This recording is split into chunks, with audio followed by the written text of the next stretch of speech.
છેલ્લા વર્ષોની અંદર સાયબર ક્રાઇમનો વ્યાપ સતત વધી રહ્યો છે। સાયબર ક્રાઇમના વધતા વ્યાપની સાથે સાથે જે ખાતાઓની અંદર સાયબર ફ્રોડની રકમ જતી હોય છે તે ખાતાઓની ફ્રીઝ કરવાની સંખ્યા પણ સતત વધી રહી છે। અનેકવાર એવું બનતું હોય છે કે જ્યારે ફ્રોડસ્ટર દ્વારા ફ્રોડ કર્યા બાદ એ પૈસાનો ઉપયોગ જે છે એ પોતાના કોઈ અંગત કામ હેઠળ બિલ કે એવું કંઈ આપવા માટે થઈને કરવામાં આવતો હોય છે, અને ત્યારે એવું બનવા પામતું હોય છે કે કોઈ વેપારી છે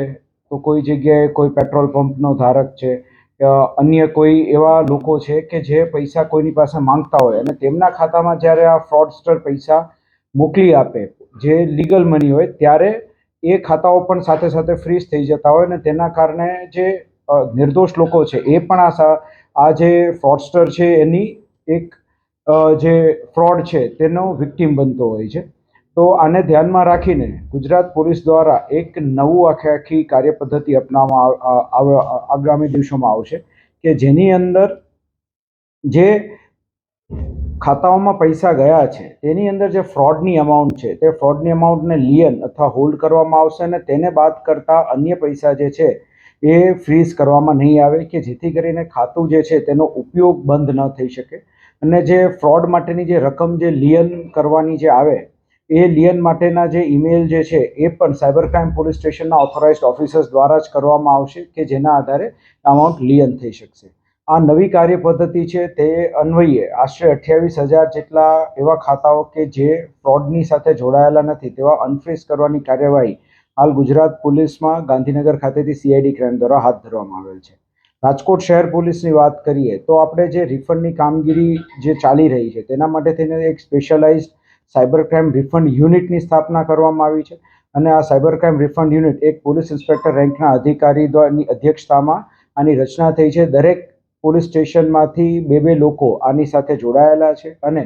સંલગ્ન નામદાર કોર્ટની સાથે બધા લોકો લાયઝન કરીને વધુમાં વધુ રિફંડ થાય તેના માટેના પ્રયત્નો હાથ ધરશે। તેનો એક આપણે ચિતાર લઈએ તો 2023ના વર્ષના ટોટલ આપણે 3.5 કરોડ જેટલી રકમ રિફંડ અપાવી હતી, જ્યારે 2024ના વર્ષના 7 મહિનાની અંદર જ તે આંકડો જે છે એ 3,80,00,000ને પાર પહોંચી ગયો છે। સામે પક્ષે જે અરજીઓની સંખ્યા પણ ઉત્તરોત્તર વધી રહી છે। જે આપણે અવેરનેસના કાર્યક્રમો કરી રહ્યા છીએ તેના કારણે તેને લોકો જાગૃત બની રહ્યા છે। કોઈ પણ ફ્રોડ થાય તો તાત્કાલિક 1930 પર કોલ કરીને તેની માહિતી પણ આપતા થયા છે અને તેના કારણે જે સાયબર ફ્રોડસ્ટર્સ છે તેની ઉપર અંકુશ લાવવામાં એક અમારા લોકોને એક મદદ પણ મળી રહી છે। અરજીઓના વ્યાપની વાત કરીએ તો 2023ના વર્ષમાં ટોટલ 7,783 અરજીઓ આવી હતી, જ્યારે આ વર્ષમાં 7 મહિનાની અંદર જ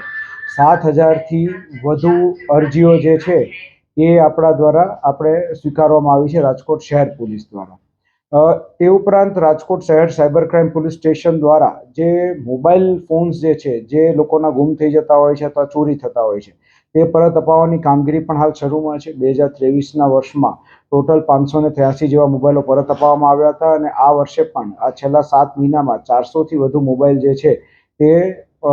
જે મોબાઈલ ધારકો છે જેને પરત આપવામાં આવ્યા છે। તેના માટે થઈને જે ઓનલાઈન CEIR કરીને સેન્ટ્રલ ગવર્મેન્ટનું એક પોર્ટલ છે તે પોર્ટલ ઉપર જે માહિતી અપલોડ કરવામાં આવે છે કોઈ પણ મોબાઈલની, તો એ અપલોડ થયા બાદ જ્યારે પણ તે મોબાઈલ એક્ટિવેટ થાય છે તો તુરંત જ એની માહિતી લો એન્ફોર્સમેન્ટ એજન્સીને મળતી હોય છે। તો આ પણ લોકો આ ફેસિલિટીનો પણ વધુમાં વધુ ઉપયોગ કરી શકે છે। હાલ રાજકોટ શહેરની અંદર જે સાયબર ક્રાઇમનો વ્યાપ વધી રહ્યો છે તેને ધ્યાનમાં રાખીને સૌરાષ્ટ્ર યુનિવર્સિટી સાથે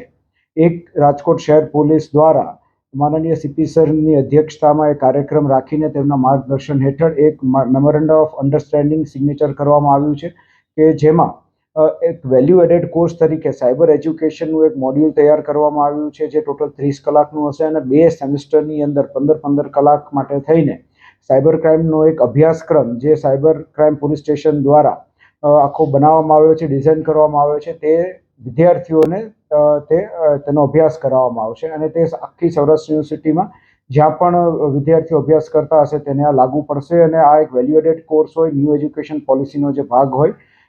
એ તેના માટે થઈને એક્સ્ટ્રા ક્રેડિટ પોઈન્ટ્સ અને માર્ક્સ પણ જે વિદ્યાર્થીઓ આ કોર્સ લેશે તેને મળશે। 7 મહિનામાં આપણે એકાઉન્ટ રાજકોટના આપણે કેટલા ફ્રીઝ થયા છે? રાજકોટના એકાઉન્ટ અલગથી કે રાજકોટ શહેરના જ કેટલા એકાઉન્ટ ફ્રીઝ થયા છે એ રીતે આપણે આંકડો ન લઈ શકીએ, પણ રાજકોટ શહેર સાયબર ક્રાઇમ પોલીસ સ્ટેશન દ્વારા જેટલા અકાઉન્ટ ફ્રીઝ થયા છે તો તેનો આંકડો જે છે એ આપણે 2000થી વધુ એકાઉન્ટ અલગ અલગ રીતે ફ્રીઝ કરેલા છે, કે જેની અંદર આપણે જે રાજકોટ શહેરના પણ હોઈ શકે છે, રાજ્યના પણ હોઈ શકે છે અને દેશના અન્ય રાજ્યોના કે જે જગ્યાએ પૈસો ગયો છે તેના પણ હોઈ શકે છે.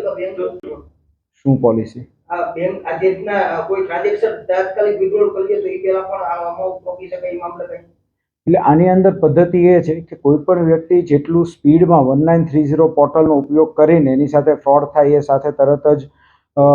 જાણ કરે તો એ સાથે જ તે એક ઓફિશિયલ NCRP પોર્ટલ ઉપરથી જે તે સંલગ્ન બેંક અકાઉન્ટ હોય તેને ફ્રીઝ કરવા માટે થઈને મેલ જતો હોય છે અને બેંક દ્વારા તાત્કાલિક એને ફ્રીઝ અથવા લિયન કરવામાં આવતું હોય છે કે જેથી કરીને પૈસો જતો અટકી શકે. એટલે આની અંદર એ જ વસ્તુ છે કે આપની સાથે ફ્રોડ થાય ત્યારબાદ કેટલું ઝડપથી આપ ઇન્ફોર્મ કરો છો એ પ્રમાણે આપના પૈસા જે છે એ આગળ જતા બચાવવામાં મદદ મળી શકે છે. 3 કરોડ 80 લાખ આપણે 3 કરોડ 80 લાખ રિકવર આ રિફંડ આપણે અપાયું વાળો તો થોડું ગયા છે કેટલા કરોડ કેટલા રૂપિયા? ફ્રોડની અમાઉન્ટ પણ ઉત્તરોત્તર વધતી જાય છે. આશરે ગયા વર્ષની વાત કરીએ તો 35 કરોડની આસપાસ એટલું ફ્રોડના પૈસા ગયેલા હતા અને તે ઉપરાંત આ વર્ષે પણ 35 કરોડની આસપાસ ઓલરેડી 7 મહિનાની અંદર 35 થી 36 કરોડ રૂપિયાનું ફ્રોડ થઈ ચૂક્યું છે.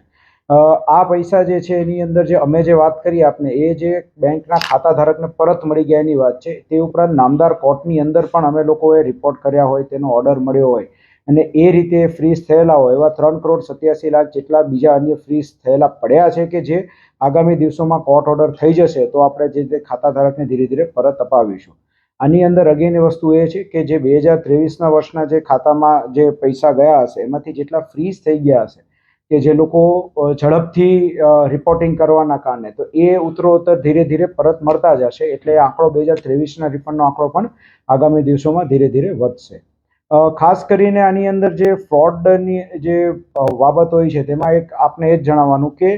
ફ્રોડ આપની સાથે થઈ રહ્યું છે એની એ સમજ ઝડપથી થાય એ જરૂરી છે. ગઈકાલના જે કિસ્સાની વાત કરીએ જેની અંદર એક વ્યક્તિ દ્વારા 26 લાખ રૂપિયા ફ્રોડમાં ગયા છે, પણ તે એક સાથે નથી ગયા. એ ધીરે ધીરે ધીરે છેલ્લા 3-4 મહિનાની અંદર પૈસા એ પર્ટિક્યુલર ખાતાની અંદર જમા કરાવે જતો હતો અને એને એમ હતું કે આની અંદર મને વળતર મળી રહ્યું છે અને એ રીતે એક ઇન્વેસ્ટમેન્ટ ફ્રોડનો ભોગ બન્યા હતા. તો આ કિસ્સાની અંદર જે અગાઉ પૈસા ગયેલા હોય તેને રિકવર કરવું કોઈ પણ લો એન્ફોર્સમેન્ટ એજન્સી માટે અત્યંત કઠિન બનતું હોય છે. જેથી કરીને જેટલું ઝડપથી આપ આ વસ્તુને સમજી શકો તેટલું અમે વધારેમાં વધુ આપની સહાયતા કરી શકીએ. સર કોર્ટમાં જે ઓર્ડર કે